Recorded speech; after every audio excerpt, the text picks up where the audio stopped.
રિદ્ધિ મહેંદી artist, સુશીલતા course level 4, પાના number 106, સોસાયટીથી પાના number 119 ગુમાતી ચૂકી હોય છે, આટલું રેકોર્ડ કરી રહી છું.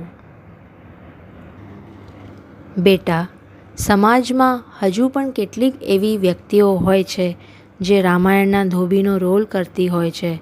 સાવ નિર્દોષ સ્ત્રીને પણ તેઓ વગોવી શકતા હોય તો પછી જે છોકરી છૂટછાટપૂર્વક વર્તતી હોય તેના માટે તો શું ન થઈ શકે? જે છોકરીનું એકવાર નામ બગડે પછી તેને સારો છોકરો મળવો મુશ્કેલ થઈ જાય છે. સત્યા વા યદિ વા મિથ્યા પ્રસિદ્ધિર્જયની નૃણામ. પ્રસિદ્ધિ સાચી હોય કે ખોટી એની ચોક્કસ અસર જરૂર હોય છે. મારી વાલી, વાત માત્ર ધોબીએ નથી અટકતી. આપણી આજુબાજુ રાવણો અને દુશાસનો પણ હોય છે. આજનું મીડિયા પૂરી શક્તિથી આવા માણસોને પકવવા માટે જાણે મરણ્યું બન્યું છે. જ્યારે એક દુર્ઘટના ઘટે છે ત્યારે એમાં સ્ત્રીના પક્ષે બીજા પણ કારણો ભાગ ભજવતા હોય છે, જેમ કે એનું વર્તન, એનો વ્યવહાર, એનો પોશાક, વાતચીતની છૂટછાટ, પુરુષનો સંપર્ક, હરવા ફરવાની વધુ પડતી છૂટછાટ વગેરે વગેરે. સ્કૂલ કોલેજમાં કેટલાક ચાકતા યુવાનો હોય છે જેમની પહેલી પસંદ આવી કન્યાઓ હોય છે. તેઓ એમનું લગ્નનું વચન આપે છે, પછી એમની સાથે સંબંધ કરે છે ને પછી શેરડીના કૂચાની જેમ તેને તરછોડી દે છે. છોકરી સામાજિક રીતે બદનામ થઈ જાય છે અને જીવનભરનું દુઃખ એના માથે આવી પડે છે. પેલો છોકરો શ્રીમંત ઘરનો હોય કે કમાતો હોય તો એને પોતાની દીકરી પરણાવવા માટે લોકો તૈયાર હોય છે, પણ જે કન્યા વગોવાઈ એને પરણનાર કોઈ મળતું નથી. મારી વાલી, આ બાબત જ એટલી ગંભીર છે કે આમાં એ છોકરો વંઠેલો કે છાકટો નથી. એ સારો છે, એ મર્યાદાશીલ છે, he is just a friend. આવી બધી વાતો બિલકુલ અર્થહીન બની જાય છે. તું અત્યારે એવા ટાઈમ પીરિયડમાંથી પાસ થઈ રહી છે કે આ સમયે તે કરેલી નાની પણ ભૂલ તને અને મને જીવનભરનું રુદન આપી શકે છે. Will you believe my daughter? છોકરાની વાત તો દૂરની છે. આ ઉંમરે સામાન વયની છોકરીઓ સાથેનું પણ વધુ પડતું મળવું કે એકાંતમાં મળવું એ સારું નથી જ. આજે પણ જાપાનીઝ માતા પોતાની દીકરીને લગ્નદિન કે એક શીખ આપે છે કે તું ભલે યંગ છે પણ તું યુવતીઓની ટોળીમાં નહીં બેસતી, પણ વૃદ્ધાઓ પાસે જ બેસવાની ટેવ રાખજે બેટા. સ્ત્રી કોઈ કારણસર ઘરની બહાર જાય તો એની માતા જેવી સ્ત્રીઓની સાથે જ જાય એવું આપણી સંસ્કૃતિમાં કહ્યું છે. મર્યાદાથી છટકવું ખૂબ સહેલું છે, પણ મર્યાદાથી છટકવાના પરિણામથી છટકવું એ સહેલું નથી. સંસ્કૃતિ પર હસનારા, એની છડે ચોક મશ્કરી ઉડાવનારા અને મર્યાદા ફગાવી દેવા માટે સ્ત્રીની ઉશ્કેરનારા તત્વો એક પણ સ્ત્રીને એના દુષ્પરિણામથી બચાવી શક્યા છે ખરા? શક્યા? આ તો ઘણા સારા શબ્દો છે બેટા. બાકી ભૂખ્યા વરોની વચ્ચે ભીસાતી પીસાતી અને રહેસાતી કુમળી કન્યાઓનું એ તત્વોની કશી જ દરકાર હોતી નથી.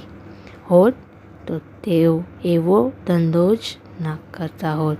મારી વાલી, તારી મર્યાદા કોઈને પસંદ ન પડે ને એ લોકો તને મણીબહેન કહે એટલા માત્રથી તારે તારી લાઈફસ્ટાઈલમાં ચેન્જ કરી દેવો એ જરૂરી નથી.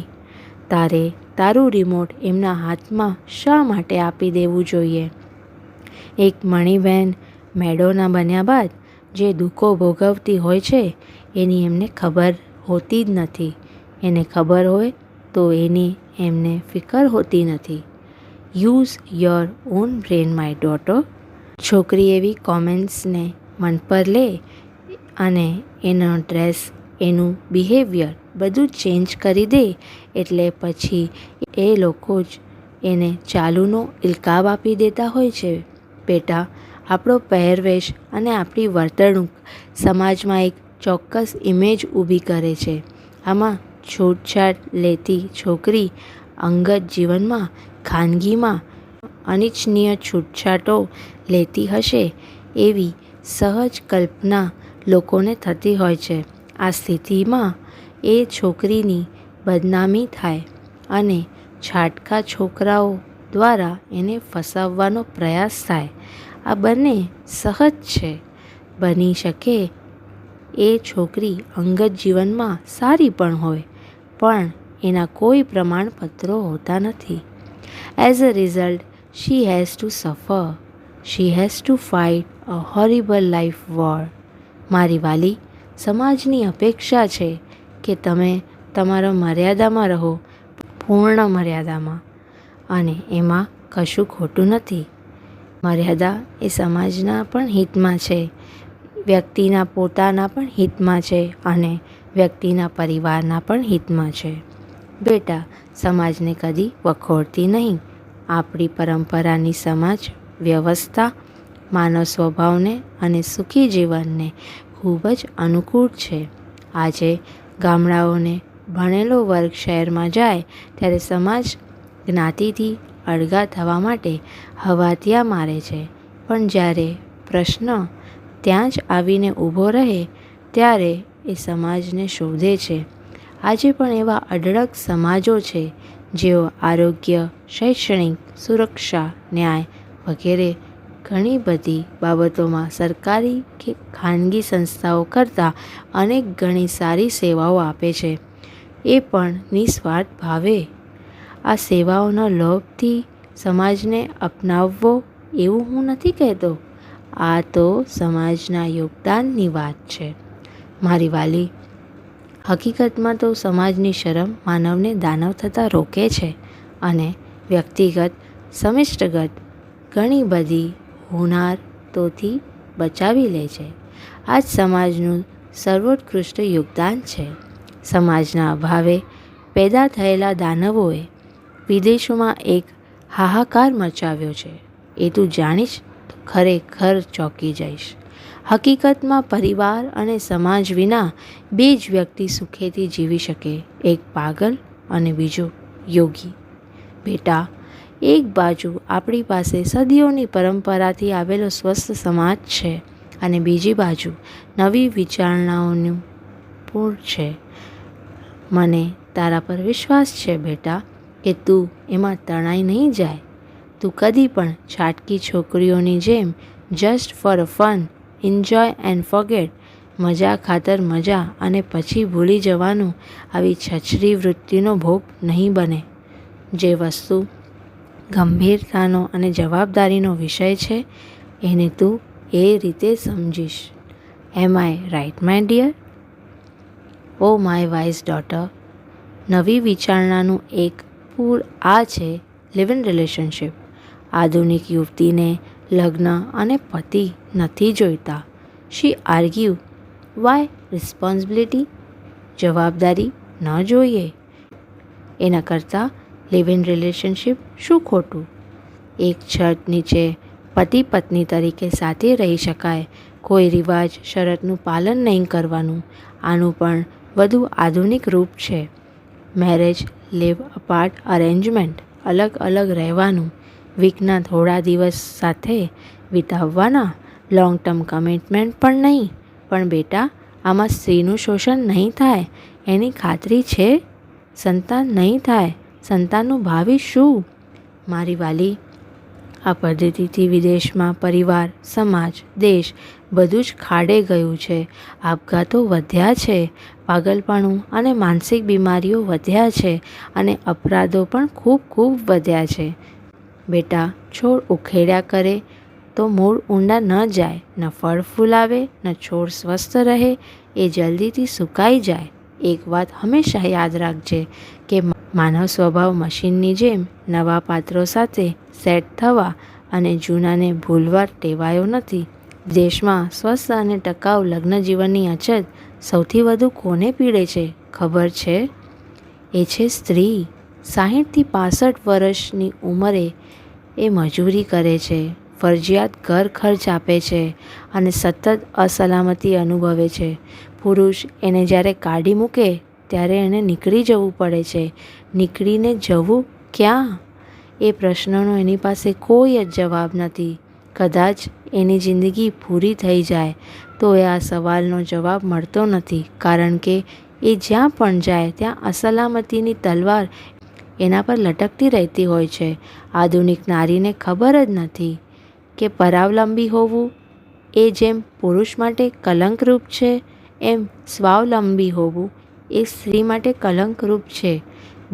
બીજા શબ્દોમાં કહું તો એક સ્ત્રી માટે પરાવલંબન એ જ ખરા અર્થમાં સ્વાવલંબન હોય છે.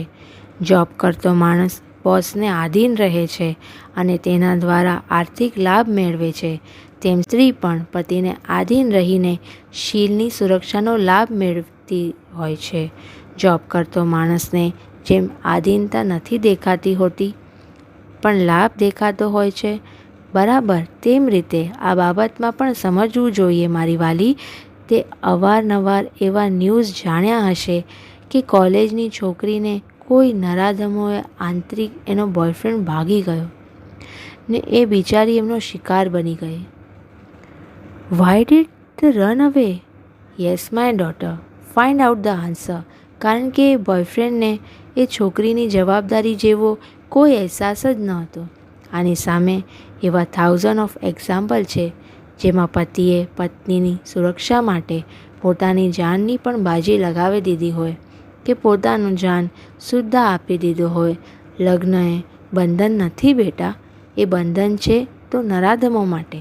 એ એમને સ્ત્રીનું શોષણ કરતાં અટકાવે છે. સ્ત્રી માટે તો લગ્ન એ સુરક્ષા છે, પૂર્ણ સુરક્ષા. પતિ પોતાનો જાન પણ જેના માટે આપી દેવા તૈયાર હોય એના પર એ થોડો ઘણો આધિપત્ય ભાવ રાખે તો એમાં ખોટું શું છે? એવું હોય તો એ સ્ત્રી પ્લસમાં છે. પતિને પરમેશ્વર માનવાની આપણી સંસ્કૃતિ જેમને સમજાતી નથી તેમનું અણસમજનું ક્ષેત્ર ઘણું મોટું છે. ખોટા ગુમાનમાં તેઓ લાખો ગણી ગુલામી સ્વીકારી લેતા હોય છે. મારી વાલી, લગ્ન એ મહત્ત્વપૂર્ણ અર્થસભર સંબંધ છે. એને સફળ બનાવી શકાય છે. તને કદાચ ખબર નહીં હોય, લગ્ન એ તો જ્યોતિષશાસ્ત્રનો મૂળભૂત સંબંધી શબ્દ છે. આપણે જેને લગ્ન કહીએ છીએ એના માટેનો ખરો શબ્દ છે વિવાહ. વિ પ્લસ વહ ધાતુથી આ શબ્દ બન્યો છે, જેનો અર્થ છે વિશેષથી વહન કરવું, ઉપાડવું. આ સંદર્ભમાં પતિ માટેનો સમાનાર્થી શબ્દ છે વિવોઢા, જેનો અર્થ છે વિશેષથી વહન કરનાર. એક પુરુષ એક સ્ત્રીની બધી જ જવાબદારીઓને પોતાના માથે લઈ લે એનું નામ છે વિવાહ. આધુનિક સ્ત્રી જેને સ્વતંત્રતા સમજે છે એની કિંમત એ આ બધી જ જવાબદારીઓને માથે લઈને ચૂકવે છે. જે જવાબદારીઓ પાડવી એના માટે હકીકતમાં શક્ય જ નથી હોતી. બેટા, લગ્ન જીવન એ સ્ત્રીનું સ્વર્ગ છે. સાધ્વી સંન્યાસિનીને બાદ કરીએ તો અપરિણીતા સ્ત્રી નરકની યાતનાનો ભોગવતી હોય છે. વિદેશમાં આના લાખો ઉદાહરણો છે. આ ભાર કોણ ઉપાડે? એવી મેન્ટાલિટીથી ત્યાંના પુરુષો પરણતા નથી. પ્રેમના ભાવાવેશમાં ક્યારેક કોઈ એની ગર્લફ્રેન્ડને મેરેજ માટે પ્રપોઝ કરી દે ત્યારે એ છોકરી હર્ષની કિકિયારો કરી મૂકે છે. કેટલીક ઉદાસીઓનું પ્રતીક હોય આ હર્ષ. તું સમજી રહી છે ને બેટા? આપણે ત્યાં વિચિત્ર પરિસ્થિતિએ પગ પેસારો કરવાનું શરૂ કરી દીધું છે. લગ્નેચ્છુક પુરુષો હોવા છતાં પશ્ચિમની આંધળી દોટમાં એવી દલીલો કરનારી સ્ત્રીઓ દેખાડે છે. એ લગ્નની શું જરૂર છે? પણ આ પ્રશ્નનો ખરો જવાબ તેમને મળી જાય ત્યાં સુધીમાં ઘણું મોડું થઈ ચૂક્યું હોય છે. એક સુખી અને સ્વસ્થ લગ્ન જીવન શરૂ કરવાની લાયકાત તે સ્ત્રીઓ ગુમાવી ચૂકી હોય છે.